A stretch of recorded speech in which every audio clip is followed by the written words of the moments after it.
All right, one more practice run recap. This this was actually the very first box that we opened. And whoo, Nelly. Yeah, I came with this thing, which the Behir, yeah, this thing is super cool looking. All the different legs and everything. I haven't actually looked up the stats on it, but I imagine it's a big nasty monster.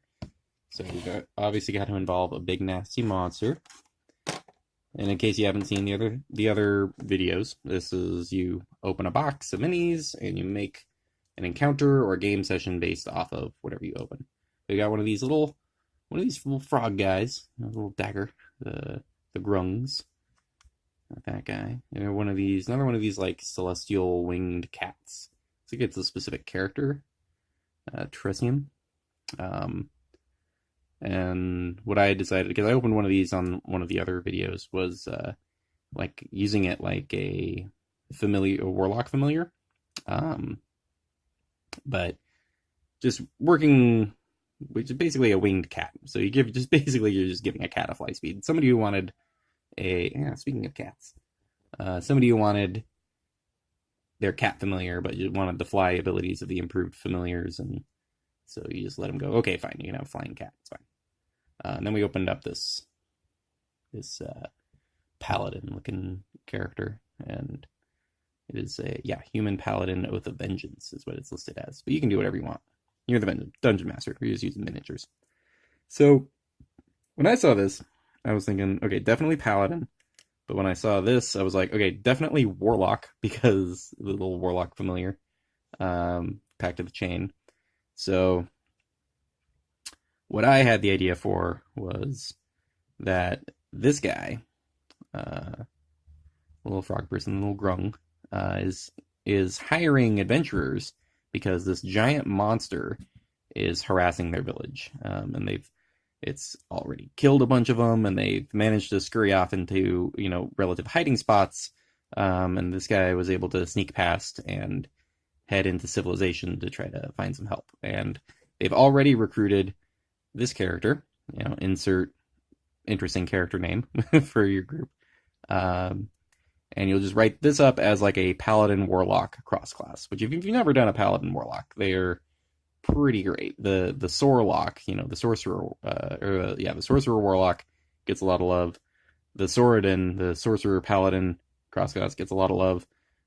But for me, I love a paladin warlock, and that idea of their holy oath combined with their pact with a otherworldly being, makes for a fun combination. I'd probably go celestial patron on the warlock, just to make sense with their little winged celestial cat familiar, and those would go really well together.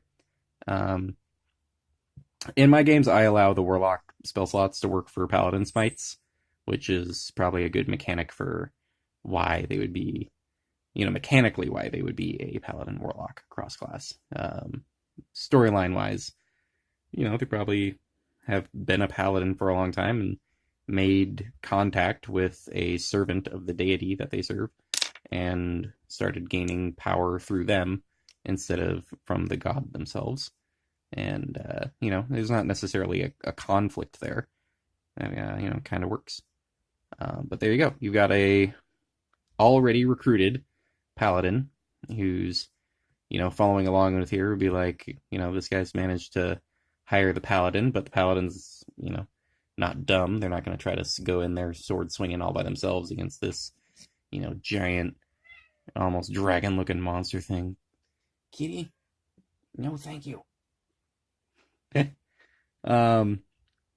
yeah, there you go. You gotta, when you get into your actual encounter, you'll have this little guy who should be pretty squishy, and part of your getting paid is contingent on them surviving.